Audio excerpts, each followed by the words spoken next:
સદાનંદાંબોધિ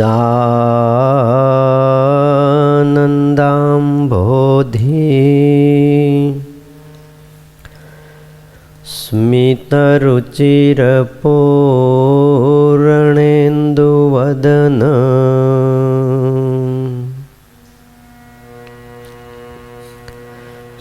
પ્રફુલ્લાંભોજન્મ છદસદૃશશોભાક્ષિયુગલ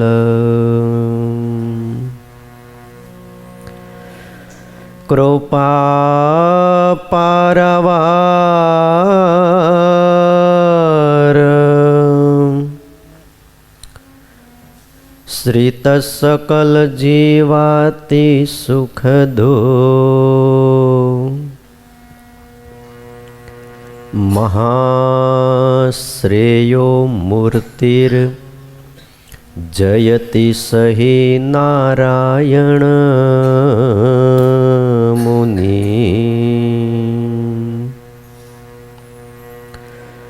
ઓમ અવતારિણે શ્રી સ્વામિનારાયણાય નમો નમઃ. શ્રી હરિ કૃષ્ણાય ઘનશ્યામાય નમો નમઃ. એકાકી વનવાસીને કઠિન તપકારિણે બાલયોગી શ્રી નીલકંઠ વર્ણિન્દ્રાય નમો નમઃ. પરાત્પરાય પુણ્યશ્રવણ કીર્તનાય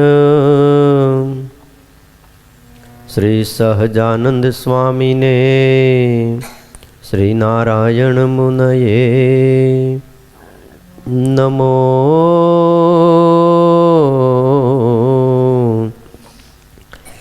નમઃ.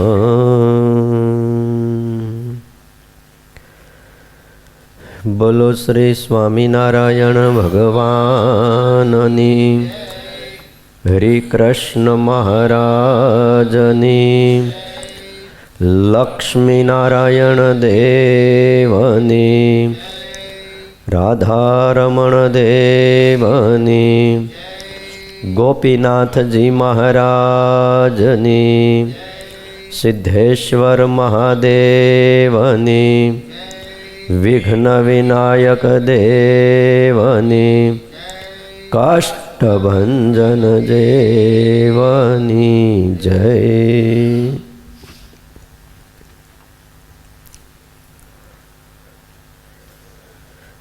વાલા ભક્તજનો, સર્વાધાર સર્વોપાસ્ય કર્તુમ અકર્તુમ સમર્થ ઇષ્ટદેવ ભગવાન શ્રી સ્વામિનારાયણ, વત્સલ્ય મૂર્તિ પૂજ્યપાદ ગુરુજી અને આપ સૌ વહાલા ભક્તજનો, પવિત્ર ધનુર્માસ ચાલે છે. આજે તારીખ છે 19/12/2025. શિક્ષાપત્રી ભાષ્યની કથા સાંભળીએ છીએ. શ્લોક 81 અને 82.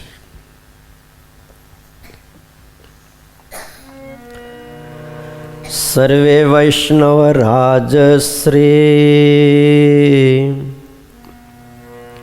વલ્ભાચાર્ય નંદન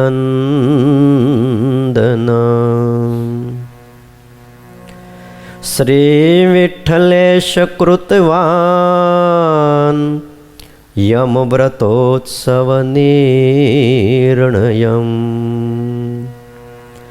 કાર્યાસ્તમનુસૃત્યૈવ સર્વ એવ વ્રતોત્સવા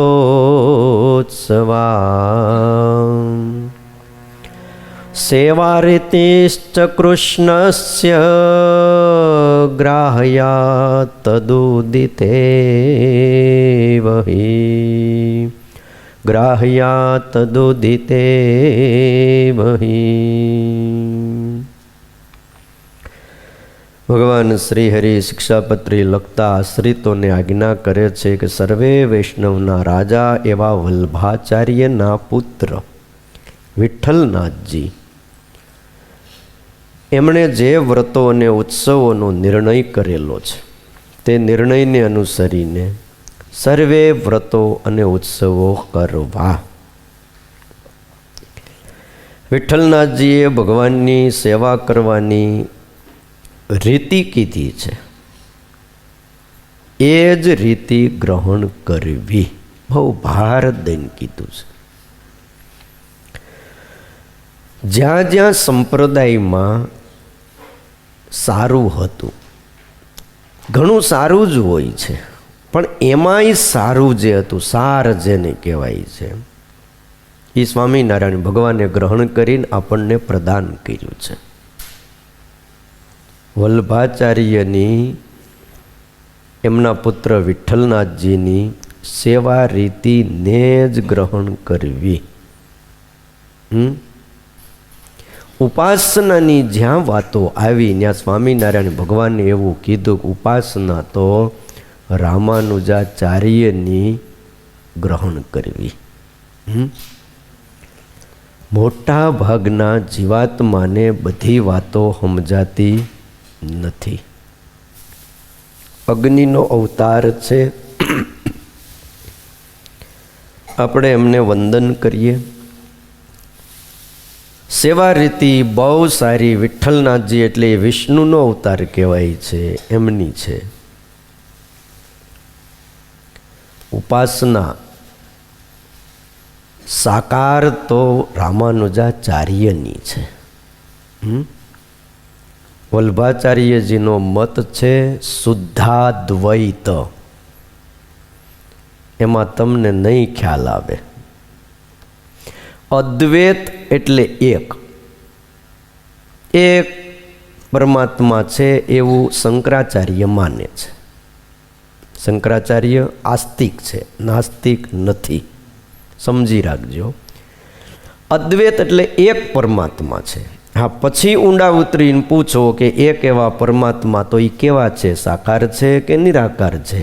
તો શંકરાચાર્ય એમ કહે છે કે ભગવાન નિરાકાર છે. એ એમનો મત છે. એટલે શાંકરના અનુયાયીઓ ક્યાંય ભગવાનની મૂર્તિ નથી પધરાવતા. એમના સંન્યાસીઓ તમે લગભગ જુઓ તો કાંઈ રાખતા નથી. એકમેવા દ્વિતીયમ બ્રહ્મ, બસ એક બ્રહ્મ સભર ભર્યો છે, બીજું કાંઈ છે નહીં, આવું માને છે. અદ્વૈત એટલે સમજાણું ને? વલ્ભાચાર્યજી શું કહે છે? શુદ્ધ અદ્વૈત. બીજું કાંઈ નથી. એટલે એમનો મત પણ એમને જ મળતો છે, પણ એટલી વિશેષતા છે કે ભક્તિ ભાવ છે, સેવા રીતિ જબર છે. પણ આખીર ભગવાનને તો અંતતો ગતવા એ શુદ્ધ અદ્વૈત જ માનશે.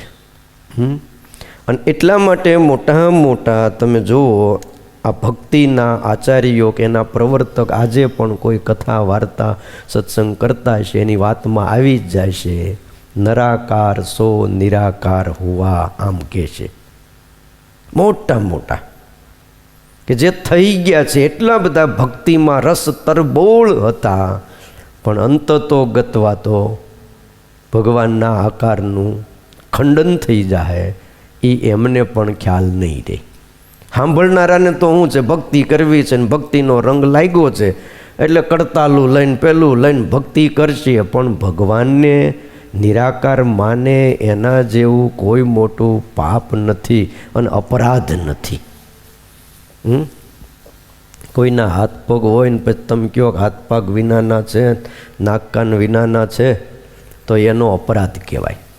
શ્રીજી મહારાજે દ્રષ્ટાંતને સમજાવ્યું. કોઈ રાજા હોય અને પછી એનો કોઈ કાગળ લખીને મોકલે કે અમારો રાજા નાક કાન વિનાનો છે, અમારો રાજાને હાથ પગ નથી, તો એ રાજાનો દ્રોહી કહેવાય. એમ પરમાત્મા સર્વ અંગે સંપૂર્ણ હોય ને પછી એનું ખંડન કરીએ તો એનો બહુ મોટો અપરાધ છે. ભલે 2 માળા ઓછી ફરે પણ ભગવાનને સાકાર માનવા. સાકાર જ છે ભગવાન, આકારે સહિત છે. અને એટલે તો અહીંયા સ્તુતિ કરીએ છીએ, પ્રાર્થના કરીએ છીએ તો તરત સાંભળે છે. તો કાન હશે તો જ સાંભળતા હશે ને. આપણે કંઈક ધરાવીએ છીએ, એ આપણો ભાવ જમે છે તો એ જમતા થશે જ ને. નિરાકારને શું થાળ ધરાવવો, એમને કયો હાર પહેરાવવો? ધનુર્માસમાં શીરો ધરાવો તો એ તેજ શું જમે? કયો તમે એક લેમ્પ પડખે કરીને ત્યાં મૂકી દો તમે શીરો, તો લેમ્પ જમી જાય? એમાંથી નીકળતો પ્રકાશ એ કાંઈ ન કરી શકે. વલ્લભાચાર્યજીની સેવા રીતિને ગ્રહણ કરી છે અને જેટલું કીધું હોય ને એટલું જ ગ્રહણ કરવું.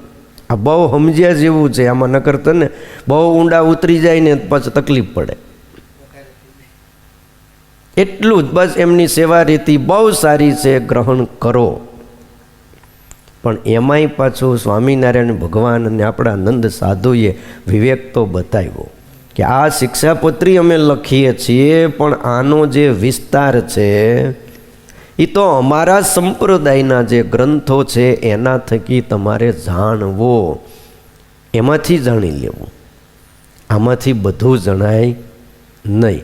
એમાંય એવું લખ્યું કે ઉત્કૃષ્ટ જે વચનો હોય, ચડિયાતા વચનો હોય એને પ્રથમ સ્વીકારવા. અગ્નિપુરાણ અગ્નિના અવતારપણે પ્રસિદ્ધ થયેલા વલ્લભાચાર્ય એના પુત્ર વિઠ્ઠલનાથજી શરણે આવેલા જનોને જણાવવા માટે શતાનંદ સ્વામી આ શ્લોકની વ્યાખ્યા કરતા, ભાષ્ય કરતા સમજાવે છે કે અમુક તિથિએ આ વ્રત કરવું.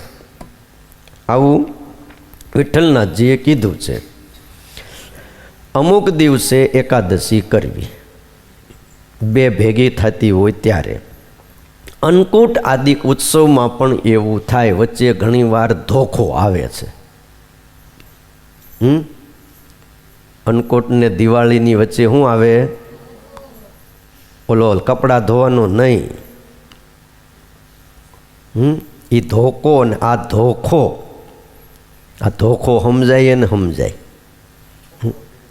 હા, નકર ધોખો કર્યો કહેવાય. નિર્ણયને અનુસરીને સર્વે વ્રત કરવાને બીજાએ કહેલી રીતિ વડે વ્રતો ઉત્સવ કરવા નહીં. વિઠ્ઠલનાથજીએ કહેલા વ્રતોના નિર્ણયનું સ્વામી અહીંયા ભાષ્યમાં થોડીક દિશા સૂચન આપે છે, થોડોક રસ્તો બતાવે છે. રાત્રિ અને દિવસ મળીને કુલ 60 ઘડી છે. એમાં 55 ઘડીની જો દસમી હોય તો દસમીનો એકાદશીનો વેધ આવ્યો કહેવાય. એટલે દસમીના વેધવાળી એકાદશીનો ઉપવાસ કરવો નહીં. હવે દસમી જો 55 ઘડીથી ઓછી હોય તો એ એકાદશી શુદ્ધ કહેવાય છે. બોલો. અને એથી શુદ્ધ એકાદશીનો ઉપવાસ અમારા આશ્રિતોએ કરવો આ ભાષ્યમાં બતાવ્યું છે. દસમીનો વેદ એકાદશીમાં આવતો ન હોય પણ શુદ્ધ 2 એકાદશી આવી જતી હોય તો શું કરવું? ત્યારે શતાનંદ સ્વામી કહે છે તો બીજી એકાદશીનો ઉપવાસ કરવો. એક વાત તો એ આશ્ચર્યકારી હો, બધી તિથિનો ખે આવે, એકાદશીનો ખે નથી આવતો. ક્યારેક તો રજા આવવી જોઈએ ને, ક્યારેક હાતમનો હોય, ક્યારેક આઠમનો હોય, ક્યારેક બીજ ત્રીજનો ખે આવે. આપણે કંઈ કેમ તો કે આજ આ તિથિ નથી, એ દિવસ ગયો, પણ એકાદશીનો ખે નહીં.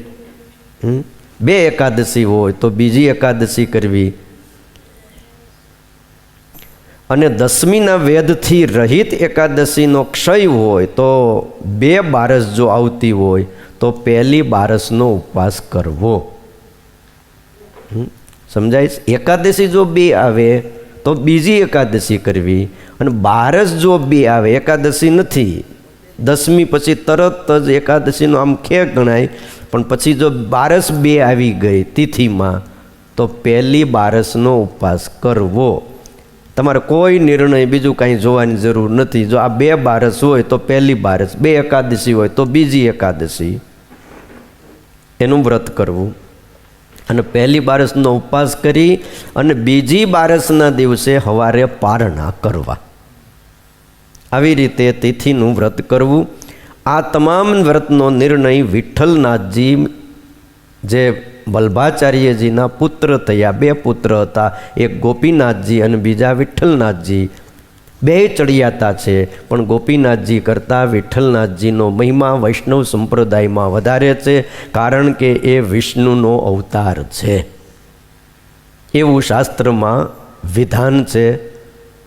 અને સંપ્રદાયની પરંપરા દ્વારા એ ગ્રંથોમાં લખાયું છે.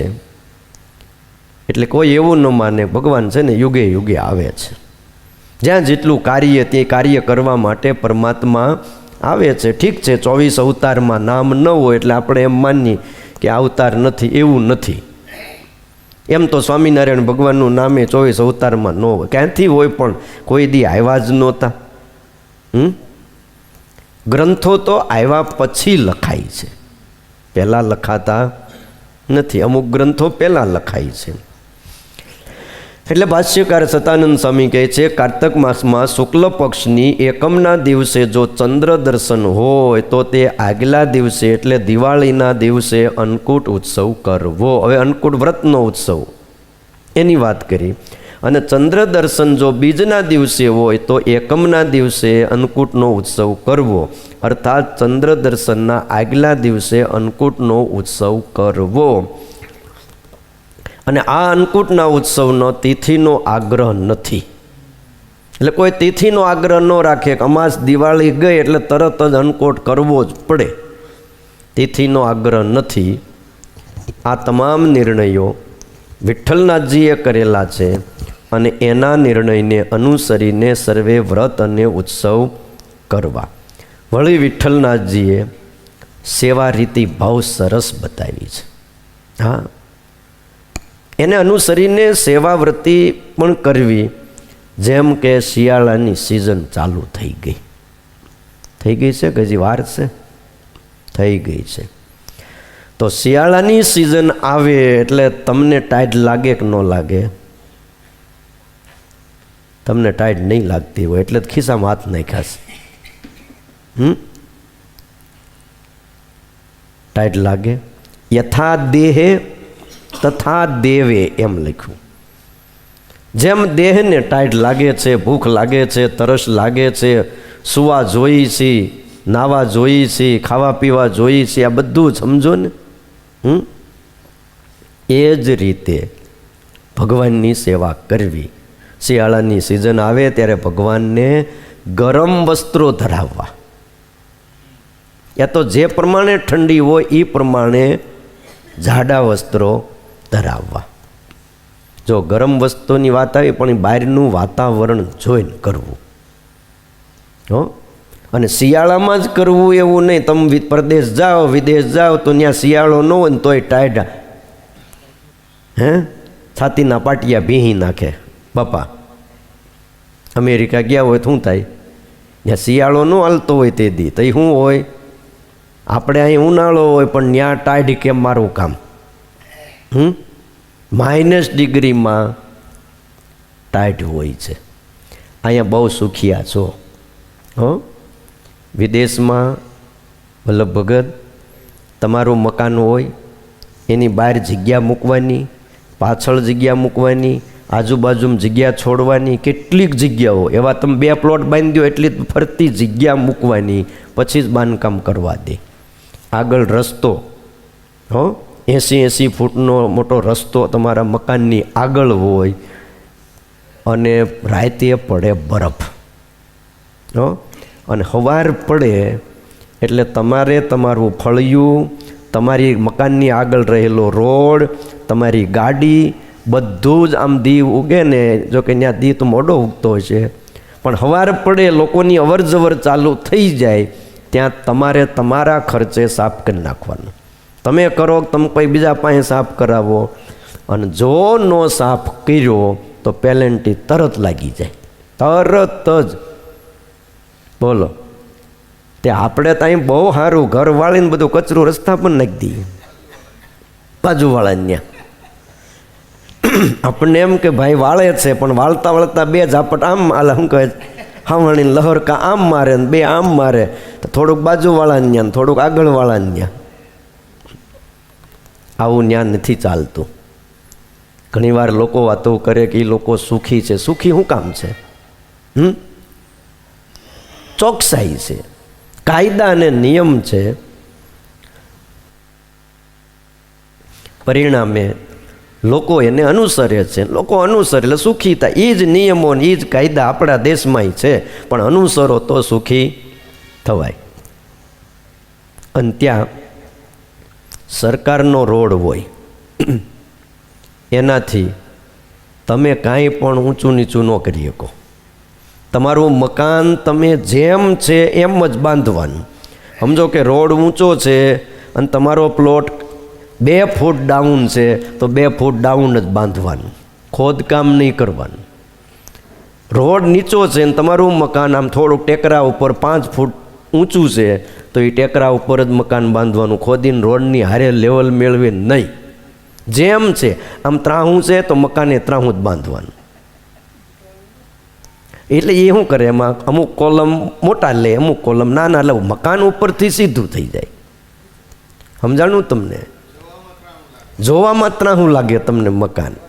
અમે લંડન ગયા હતા, અમે જોયું, મેં કીધું ઓલા ભગતને કીધું આ મકાન, મને કે અહીંયા કાંઈ હળી થાય નહીં. જેમ છે કુદરતી વસ્તુને ક્યાંય બગાડવાની નહીં. કુદરતે આપી છે, આપણે સ્વીકાર કરી લ્યો, આપણા ભાગમાં એ છે. અને આપણે ત્યાં હોરીને પહેલાં હરખું કરે, પહેલાં બુલડોઝર લાવી અને શું કરે, આપણે ધરતીને માં કહીએ છીએ. તો આવી રીતે તોડફોડ કરાય નહીં. દક્ષિણમાં પણ વૃક્ષોને નહીં કાપે. બેંગ્લોર જેવું સિટીએ છે. અમે તો ત્યાં 1992ની સાલમાં સંસ્કૃતનો અભ્યાસ કરતા હતા. બેંગ્લોર મકાનની અંદર ઝાડવું નીકળતો, ત્યાં સ્લેબમાં કાણું પાડીને ત્યાં ઝાડવું એમનું રહેવા દે, કાઢવાનું નહીં. બોલો, આમ બહાર ઓસરીમાં આમ થોડુંક ઝુકાવમાં ઝાડવું આવતું હોય, થોડું ઘણું ઘરની અંદર આવતું હોય તો એ અંદર લઈ લે. આમ તો સારું, આંબો હોય ને તો કેરી સીધી અગાસીમાં જઈને ઉતારી આવવાની. વૃક્ષોનું જતન કરો. પ્રકૃતિ જે છે, કુદરતે જે આપ્યું છે એનું જતન કરો. એને ગમે એમ બગાડી ન નાખો, એને ગમે એમ ખોદી નાખવું, તોડી નાખવું, એવું નહીં. એનો પણ એક આનંદ હોય છે. દારૂ અને માંસ ખાનારા અને પીનારા આટલા કહેવાય ને ડિસિપ્લિનમાં વર્તે છે, આટલું સ્વીકારે છે, ત્યારે આપણે 17 ગરણે પાણી ગાળીને પીનારા છીએ. કેટલા ગરણે? 17 ગરણે. આપણે શીખવું પડશે. જે દી શીખશું, આ શિક્ષાપત્રીને પાળશું, તે સુખી થાવું. શિક્ષાપત્રીમાં લખ્યું છે, આગળ વાત આવી ગઈ, ક્યાં થૂકવું ને ક્યાં ન થૂકવું, ક્યાં પેશાબ પાણી કરવા ને ક્યાં ન કરવા. વાવેલું ખેતર હોય, ફૂલવાડી હોય, કોઈની માલિકીની જગ્યા હોય, ત્યાં થૂકાય નહીં, પેશાબ પાણી કરાય નહીં. જો કરી તો આપણે ભગવાન સ્વામિનારાયણના ગુનેગાર છે. બીજા લોકો તો પછી જે કહેવાના હોય કે, પણ આપણાથી આ વસ્તુ ન થાય. આ જ આજ્ઞા, જેણે શિક્ષાપત્રી શું કહેવાય એ જોઈ નથી. સમજજો, સ્વામિનારાયણ ભગવાન કોણ છે એની ખબર નથી. અને આવું કંઈક હોય છે, નીતિ નિયમને આવી આજ્ઞા હોય છે ને આ પાળવી જોઈએ એવી જેને ખબર નથી, એવા લોકો દારૂ અને માંસ ખાનારા પીનારા આ આજ્ઞાને પાળે છે. તો એ લોકો વિદેશમાં સર્વ પ્રકારે સુખી છે. ક્યાંય થૂકાય ખરું? ગમે ત્યાં પેશાબ પાણી કરાય? બોલો. અરે 5-5 કલાક ગાડી ચલાવવી પડે રસ્તામાં, તો એક સ્થળથી બીજા સ્થળે પહોંચાય, એટલો લાંબો વિસ્તાર છે. તો 5 કલાકમાં ક્યાંક પેશાબ પાણી તો લાગતા જ હોય કે ન લાગે? એમાં ડાયાબિટીસ હોય તો 2-2 કલાકે ને કલાકે જવું પડે. પણ રસ્તાની બાજુમાં વાડી ઊભી રાખીને આપણે અહીં નથી ગાડીની પાછળ ઊભા નહીં, નથી થતું. ત્યાં મોટલ કે હોટલ હોય, લોકોને નાસ્તા પાણી કરવાની જગ્યા, પેટ્રોલ પંપ હોય, એની બાજુમાં હારે નજીકમાં અમુક અંતરે આ વ્યવસ્થા હોય. તો ત્યાં જવાનું, ભલે તમારે જમવું ન હોય પણ ત્યાં પેશાબ પાણીની વ્યવસ્થા હોય, સ્થાન હોય, બસ ત્યાં જ જઈને કરવાનું, ત્યાં જ હાથ ધોવાના, બાકી ક્યાંય નહીં. વિચાર તો કરો. ગમે એટલી ટ્રાફિક થઈ જાય, બાજુમાં રસ્તો હાવ ખુલ્લો હોય, પણ અહીંયા આપણી જેવું નહીં કે ટી કરતો ગાડી સહેજ જગ્યા મળે ને બોલો ટુ વ્હીલ, એટલે પણ તું જોતો ખરો આ 4 વ્હીલ ગાડી કાઢવાની છે, તે તમે પછી કાઢજો, મારે ઉતાવળ છે, ધનુર્માસની કથા જ મારે જવું પડે ને, હમણાં કથા પૂરી થઈ જાય ને શીરોય વેચાઈ જાય. આ બધું સમજવાની બહુ જરૂર છે. સ્વામિનારાયણ ભગવાને આપણને ઘણું વાલા ભક્તજનો શીખવું છે, એમાંથી કંઈક આપણે શીખી અને આપણા જીવનને આપણે ઉત્કૃષ્ટ બનાવી. આપણે એટલું જ વિચારીએ કે આજ્ઞા કોની છે. અને સ્વામિનારાયણ ભગવાનની આજ્ઞા, અને એમાં રહીને જો કામ કરશું ને તો આ લોક અને પરલોક બેયમાં શું થાય, આપણે સુખિયા થાવ. બેયમાં સુખિયા થવા માટે આ બધી આજ્ઞા છે. ખાલી ભગવાનની આજ્ઞાએ કરીને ગુણાતીતાનંદ સ્વામી કે હિંડોળા ખાટમાં હિચકતો હોય, દૂધ ભાત અને સાકર જમતો હોય, તોય અંત સમયે એને તેડવા ભગવાન આવે. શું કામ?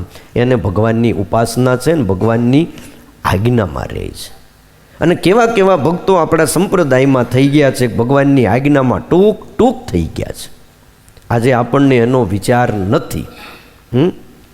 બંધિયા ગામનું નામ તમે સાંભળ્યું હોય તો ગોંડલ પ્રાંગણાનું આ બંધિયા ગામ, રામોદ ને ગોંડલ ને આ બધું એમ નજીક સરદારથી રામાનંદ સ્વામી પણ ત્યાં અવારનવાર પધારતા. બંધિયા ગામની અંદર વાણિયા ભક્ત હતા ડોસાભાઈ. આમ 4 ભાઈઓ હતા ને એના માજી એ સત્સંગી, રામાનંદ સ્વામીના જૂના સત્સંગી. ડોસાભાઈ એ નાના દીકરા હતા, નામ ડોસાભાઈ, આમ ઉંમર ડોસાભાઈ નો તો જુવાન હતા. સ્વામિનારાયણ ભગવાન એમને ત્યાં પધાર્યા. ડોસાભાઈ દર્શન કરવા આવ્યા. મહારાજે કીધું, ડોસા, હા મહારાજ, તે રામાનંદ સ્વામીની આજ્ઞા પાળી નથી,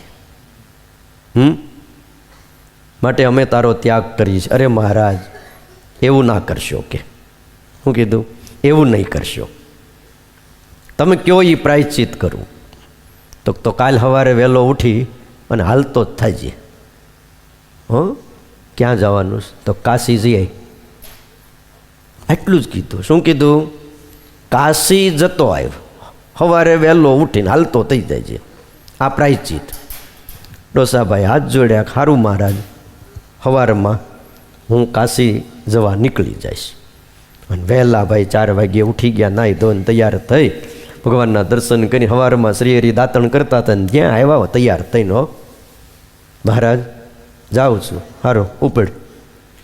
ક્યાં જવાનું છે? ફરીને પૂછ્યું પાછું. તો કાશી જવાનું છે. બસ કાશી જઈને આવતો રહેજે.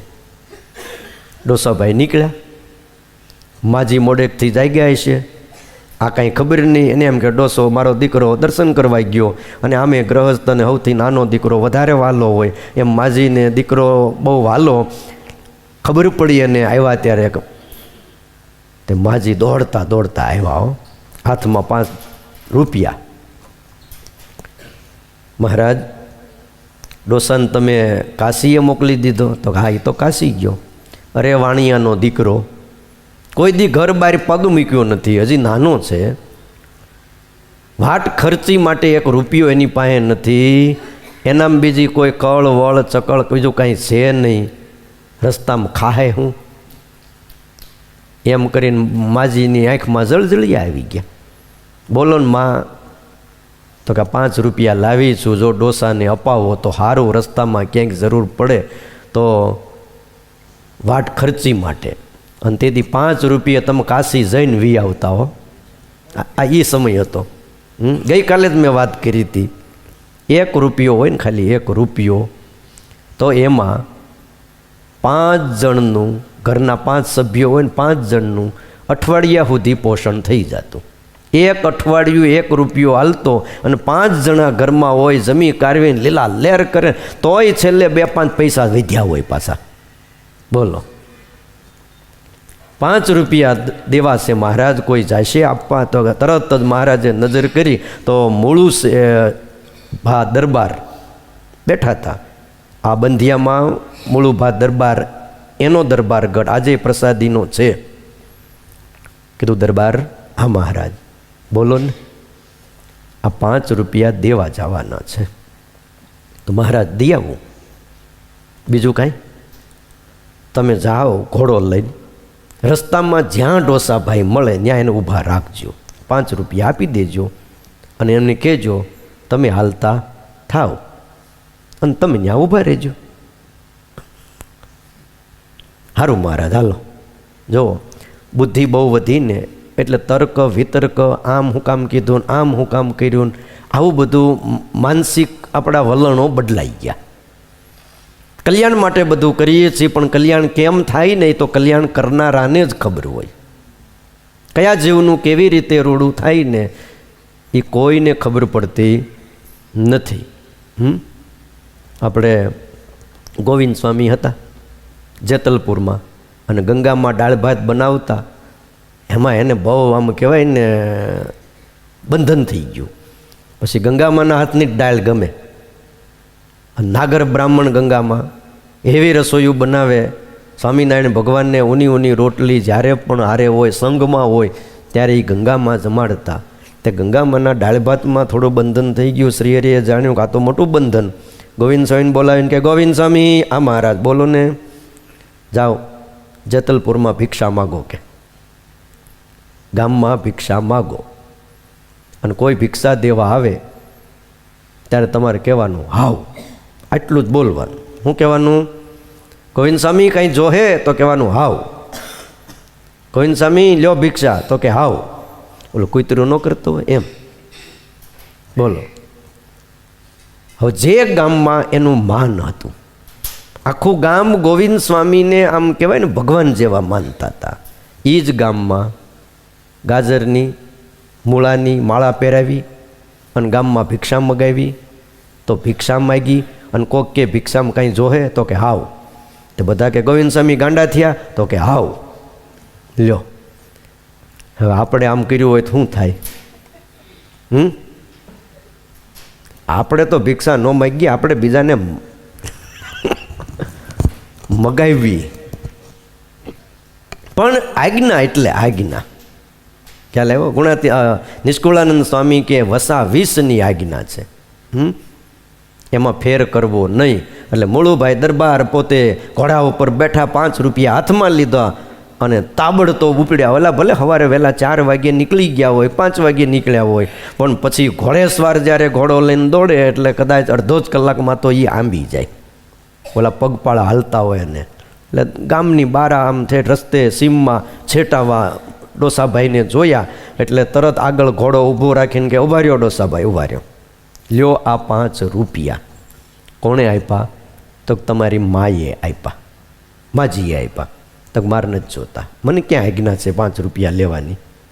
મારે જોતા. અરે પણ તમારી માએ કીધું કે રસ્તામાં વાટ ખર્ચી, કાણિયાનો દીકરો શું ખાહે, ક્યાં રોકાહે, કઈ રીતે બધું કરશે, હારે નાણું નથી. કીધું ને મારે નથી જોતા. અરે પણ શ્રીજી મહારાજે કીધું તો લાવો, જો ભગવાને કીધું હોય તો લાવો 5 રૂપિયા.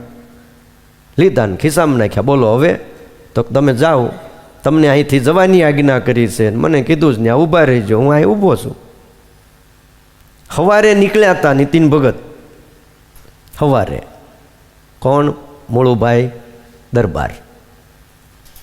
હાંજ પડી, રસ્તાની એક બાજુ ઘોડાની સરક ઝાલીને ઊભા રહી ગયા. સાંજે સીમમાંથી માણસો ગામમાં જાય, એણે જઈને વાત કરી શ્રીજી મહારાજને. એમાં પાછા હરિભક્તો હોય, કોઈ વાડીએ ગયા હોય, ખેતર ગયા હોય, કોઈ કામકાજ માટે નીકળ્યા હોય, ને કપાળમાં તિલક ચાંદલો. એ મૂળુભા દરબારને ઘોડાની સરગ ઝાલીને, અને એ વખતે રાજવી પુરુષો ભાઈ માથા ઉપર 900 રૂપિયાના હોનાવાળાના તારવાળા મંડિલ બાંધ્યા હોય, કારણ કેળે કેળે હોનાની મૂઠવાળી તલવારીઓ લટકતી હોય અને દરબાર આમ ઊભા હોય. પાછું એ જમાનો એવો હતો કોઈથી પૂછાય નહીં બાપુ હું કામ ઊભા છો, એવી ધાક વાગતી. કોઈથી એમ ન પૂછાય કે બાપુ અહીં હું કામ ઊભા છો. હે બોલો, ઘણા ઘણા એવા હોય આપણે વટના કહેવાય ને. તો એટલે આપણે સ્ટેશને રેલવે સ્ટેશને ટ્રેન આવી હો, તે એક ભાઈ હાલ્યો જતો હતો. તે કોઈ કીધું કે જરા ઉતાવળા હાલો ને ભાઈ, ટ્રેન આવી ગઈ ને હમણાં વહી જાય ને. હવે તો પછી સિસ્ટમ એવી થઈ ગઈ છે કે બહુ લાંબો સમય ટ્રેન ઊભી રહે નહીં. હજી આમ ધીમે ધીમે ધીમી પાડી નથી, પાછી ઉપડી નથી. માટે ભાઈ થોડાક જરાક સ્પીડમાં હાલો ને ટ્રેન વહી જાહે. તે ટ્રેનને જવું હોય ભલે જાય, આપણી ચાલ નહીં બદલે. તે બોલો ટ્રેન વહી ગઈ પણ ચાલ ન બદલી. એમ ઘણીવાર આપણે પણ ભાઈ અક્ષરધામમાંથી ભગવાનના ધામમાંથી ઘણીવાર તેડે આવ્યા પણ આપણે સહેજ પણ ઉતાવળા હાલ્યા નહીં, આપણે ચાલ બદલી નથી. જો ભાઈ હીરોય તે ન હાલતો હોય ને તો ચાલ બદલવી પડે. આ વીરા ગયા હોય ને ખબર જ હોય ને કે ન બદલવી પડે. પછી ન જ હાલે તમારે શું કરવું? એને જરાક થોડોક ત્રાહો બાંગો અંગૂરને મવડીને પછી શું કરવું પડે? અને પાછો ચાલ બદલીને તમે કહો ને તો પાછો હીરો ઘણાઈ જાય, પેલ પડી જાય. પડે કે ન પડે? અને ચાલ બદલો નહીં તો હાન લગી શું થાય? હાન લગી બોલો એમનો એ તમારે સાંજે જુઓ ને તો સહેજ પણ ટપકું પીડ્યું ન હોય. માટે ચાલ બદલવી જોઈ. મળુભાઈ દરબાર ઊભા હતા. સાંજે આવીને શ્રીજી મહારાજને કોઈ વાત કરી, મહારાજ દરબાર ત્યાં રસ્તાની બાજુમાં ઊભા છે. અરે લે, અમે તો હાવ ભૂલી ગયા. ભગવાન ભૂલી જાય? હે તમે મને કહો જી ભગવાન ભૂલી જાય તો કેમ આવું બોલ્યા અમે ભૂલી ગયા એમ? ભગવાન ખોટું બોલ્યા ને? ખોટું જ કહેવાય. ભગવાન થોડા ભૂલી જાય? ભગવાન ખોટું બોલ્યા. લ્યો લે, અમે તો હાવ ભૂલી ગયા. કે બોલાવો બોલાવો મળુભાઈ દરબારને બોલાવો. ત્યાં વળી બીજો એક ઘોડેસવાર ગયો. કીધું હાલો શ્રીજી મહારાજ યાદ કરે છે. તે મળુભાઈ દરબાર દોડતા ઘોડા ઉપર પાછા આવ્યા. આવીને દંડવટ કર્યા, પ્રણામ કર્યા. વિચાર કરો સવારના ગયા હતા, હવે ત્યાં ઊભા છે. સવારનો હજી મને લાગે નાસ્તોય કર્યા વગર ગયા હશે. બપોરે નથી જમ્યા, સાંજ પડી ગઈ, પાણી નહીં પીધું હોય, બીજું શું કર્યું હશે ત્યાં ઊભા ઊભા? બેઠાય નહીં પાછા હો. ઘોડાની સરગ ચાલીને રસ્તાની એક બાજુ જ્યાં ડોસાભાઈ મળ્યા ત્યાં ઊભા રહી ગયા. ત્યારે શ્રીજી મહારાજે એટલું જ કીધું કે દરબાર અમે ન બોલાવ્યા હોત તો ક્યારે આવત? તો મહારાજ તમારી આજ્ઞાથી ત્યાં ઊભો ઊભો જીવન પૂરું કરી દેત, બાકી ત્યાંથી આઘો પાછો હલત નહીં. આને હરિભગત કહેવાય. બોલો, આપણે એમ કહીએ છીએ ને કે આપણે દાદા ખાચર જેવું થવું છે, પર્વતભાઈ જેવું થવું છે, કે આ મળુભાઈ દરબાર, ઝીણાભાઈ, આ બધાના તમે આમ ઇતિહાસો ક્યારેક વાંચો તો ખ્યાલ આવે. અને આપણે એટલા સમૃદ્ધ છીએ મા બાપ કે આપણી પાસે તો એટલા ભક્તોના જીવન પ્રસંગો છે. આ સંપ્રદાય તો બધી રીતે સમૃદ્ધ છે. સાહિત્યમાં જુઓ, હરિભક્તો કે સાધુઓના જીવન પ્રસંગમાં જુઓ, કે ભગવાનના ચરિત્રોની વાતોમાં જુઓ, મહિમામાં જુઓ, કોઈ પણ રીતે મંદિરો જુઓ, એમના શાસ્ત્રો જુઓ, સેવા રીતિ જુઓ, તમને ક્યાં જોવા મળે નહીં. ખ્યાલ આવ્યો? ઉપાસના રીતિ જુઓ. અરે બીજું તો ઠીક, સ્વામિનારાયણ ભગવાનના સમૈયા જુઓ ને તમે. ભાગ્યશાળી છે દ્વિશતાબ્દી મહોત્સવના બધા સમૈયા આપણા ભાગ્યમાં આવ્યા. બધાય આપણા ભાગ્યમાં આવશે. ઠીક છે, કોઈ કારણસર પ્રારબ્ધ પૂરું થઈ જાય ને જવાનું થાય તો વાત આખી જુદી છે. બાકી બધા આપણા ભાગમાં આવશે. જો એક તો આવી ગયો, કયો આવ્યો? કે બે આવી ગયા? કયો કયો? આચાર્ય સ્થાપન શિક્ષાપત્રી અને હરિકૃષ્ણ મહારાજ લક્ષ્મીનારાયણ દેવ દ્વિશતાબ્દી મહોત્સવ ઉજવાનો. બીજો નરનારાયણ દેવનો કચ્છ ભુજમાં પણ ઉત્સવ થઈ ગયો. અમદાવાદનો પણ થયો. હવે હજી બાકી છે, બોલો. હજી કોઈ રહી ગયા હોય ને, ઓલા કે ને એક ટ્રેન ચૂકી ગયા, બીજી ને બીજી ચૂક્યા, ત્રીજી ચૂકાઈ જાય તો હવે ચોથી ટ્રેન હમણાં આવવાની છે. ધોલેરાનો દ્વિશતાબ્દી મહોત્સવ આવે છે, અને જો એમાંય કદાચ રહી ગયા તો જુનાગઢ, પણ પછી બહુ વાટે ન રહેતા. હા, જુનાગઢનો દ્વિશતાબ્દી મહોત્સવ આવે છે, અને જુનાગઢનો પૂરો થાય પછીના વર્ષોમાં ગઢપુરનો છેલ્લે દ્વિશતાબ્દી મહોત્સવ. આ 200 વર્ષ આ મંદિરો સ્વામિનારાયણ ભગવાને કર્યા, આપણા નંદ સાધુઓએ કર્યા. બ્રહ્માનંદ સ્વામી હોય, વૈષ્ણવાનંદ સ્વામી હોય, અમદાવાદનો આનંદાનંદ સ્વામી, બોલો. આ બધા મંદિરો કરનારા સાધુઓને લાખ લાખ દંડવટ કરવા ઘટે હો. તો ઘણી વાર કથામાં વાત કરું જ છું, વાત આવે ત્યારે એ વાત ભૂલાય નહીં. મંદિરે જાઓ ને, કોઈ પણ મંદિરે જાઓ, હો નીતિન ભગત, આપણે મંદિરમાં યોગદાન કર્યું છે કે નથી કર્યું એ આપણી વ્યવસ્થા પ્રમાણે. પણ 200 વર્ષ પહેલાં થયેલા મંદિરોમાં આપણે શું દીધું હોય? કાંઈ નહીં. પણ જેણે મંદિરો કર્યા, મંદિરો કરવાને એટલે લોહીનું પાણી કરવું, સમજી લેજો. બધાને એમ લાગે કે આ તો ઠીક છે, બસ હવે ખડકી દેવું છે. હું એમ કહું, એ મંદિરો કરીને મંદિર કરનારા ક્યાં એમાં રહ્યા છે? કોઈ મન કયો? કોઈ પણ મંદિર થાય છે, જે પણ મંદિર કોઈ કરે છે, તો એ મંદિરમાં એ હુવે બેસે છે? નહીં. બ્રહ્માનંદ સ્વામીએ વડતાલનું મંદિર કર્યું, મંદિર પૂરું થયું, બ્રહ્માનંદ સ્વામી રોકાણા. શ્રીજી મહારાજે આમ રોકાવા દીધા? હે, તરત ઉઠાવી લીધા. હાલો આપણા કીર્તન કરો. આ મંદિર તો બધાય કરે, એમ કરીને ઉપાડી લીધા. પણ જો ભગવાનના અને સંતના ગમતામાં આપણે રહેવા આવ્યા છીએ તો એને જેમ ગમે એમ. પછી ન્યાય એવું આમ ન કરાય, ભાઈ મારા વિના મંદિર નહીં થાય ને, હવે આ પૂરું થવા આવ્યું છે, છેલ્લે મારા હાથે જ પૂરું થઈ જવા દ્યો, અને આવું હું કામ કરો છો ને, કાંઈ કોઈ પ્રશ્ન જ નહીં. હાલો એટલે હાલતા થઈ ગયા. જ્યારે પણ વડતાલ જાઓ, જ્યારે પણ અમદાવાદ નરનારાયણ દેવના દર્શન કરવા જાઓ, યા તો કચ્છ ભુજમાં જાઓ, ધોલેરા જાઓ, કે ગઢપુર ગોપીનાથજી મહારાજના દર્શન કરવા, યા તો જુનાગઢ રાધારમણ દેવના દર્શન કરવા, અને ત્યાં કદાચ વરહદાડેનો એકાદ વાર 2 વાર જવાતું હોય, અહીંયા સુરતમાં નારાયણ મુનિ દેવના દર્શન કરવા જાઓ. પવિત્રાનંદ સ્વામીના શિષ્ય શૂન્યતીતાનંદ સ્વામીએ બનાવેલું મંદિર છે, રામપુરાનું. એને પણ 250 વર્ષ તો ઉપર થઈ ગયું. ખ્યાલ આવે? જ્યારે મંદિરે દર્શન કરવા જાઓ ત્યારે નારાયણ મુનિ દેવને 5 દંડવટ કરજો. રાધા કૃષ્ણ દેવ પ્રસાદીના છે, રાધા વિહારી ભગવાન શ્રી હરિએ આપેલી મૂર્તિ છે પ્રસાદીની. એને દંડવટ કરીએ, પ્રદક્ષિણા કરીએ, માળા કરીએ, કીર્તન કરીએ. પણ 5 દંડવટ જેણે મંદિર કર્યું છે એને સંભાળીને કરીએ તો ખરા. વડતાલ જાઓ ત્યારે બ્રહ્માનંદ સ્વામીને સંભાળીને 5 દંડવટ કરો. સ્વામી બહુ સારું થયું હો, તમે મોટું કર્યું, બાકી અમારા સાથેના પાટિયા બિયાય જ જાત. એમે દંડવટ કરો ને સારું થયું મોટું કર્યું. નહીતર એમ કીધું તું કે ઓલો હનુમાનજીના ડેરા જેવડું એક ડેરું કરજો, લ્યો લક્ષ્મીનારાયણ દેવ પધરાવી દેવું આપણે, નાનું અમથું. બ્રહ્માનંદ સ્વામીએ જોયું કે નાનું કરાય. બોલો, આજે નથી ખ્યાલ આવતો, 200 વર્ષ પછી પણ આજે કોઈ મહાપુરુષો કોઈ કાર્યનો આરંભ કરે ત્યાં કે ઓહો આવડી મોટી શું જરૂર છે, આમ જ વાત થાય. પણ ભાઈ આપણે જરૂર નથી, હાલો, પણ આપણી પછીની પેઢીને જરૂર પડશે. હવે તમે વિચાર કરો, નાનું અમથું ડેરું કર્યું હોત ને પૂનમ ભરવાની આજ્ઞા કરી હોત, શું થાત? આટલું મોટું છે ને તોય ભાઈ તમે વાત કરોમાં, તોય હવે તો બહુ સારી વ્યવસ્થા, ઓલા બધા પાઇપ નાખીને કરી દીધું છે ને, એટલે સીધે સીધા વયા જાય છે. અમદાવાદ જાઓ ત્યારે મંદિર કોણે બનાવ્યું?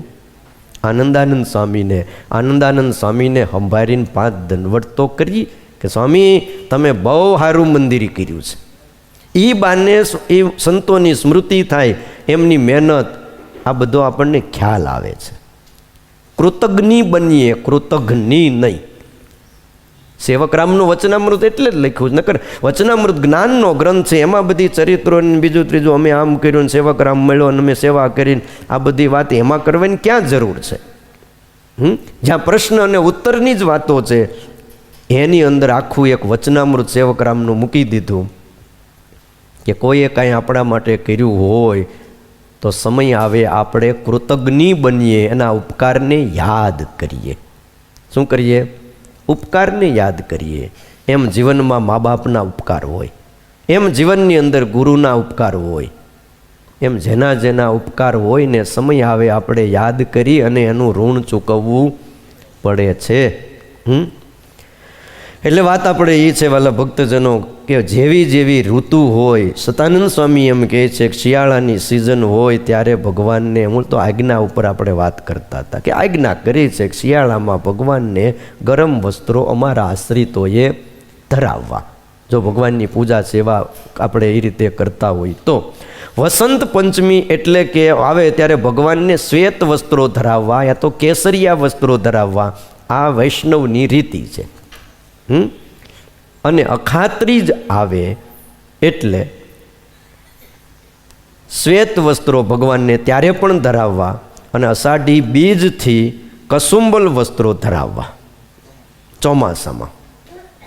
અને ઉનાળાની સિઝન આવે એટલે ભગવાનને ઠંડા જળથી સ્નાન કરાવવું, આછા વસ્ત્રો પહેરાવવા. આછા એટલે અંગ દેખાય એવા નહીં, પણ ઝીણા વસ્ત્રો, ઝીણા અને ઘાટા એવા વસ્ત્રો પહેરાવવા અને ભગવાનને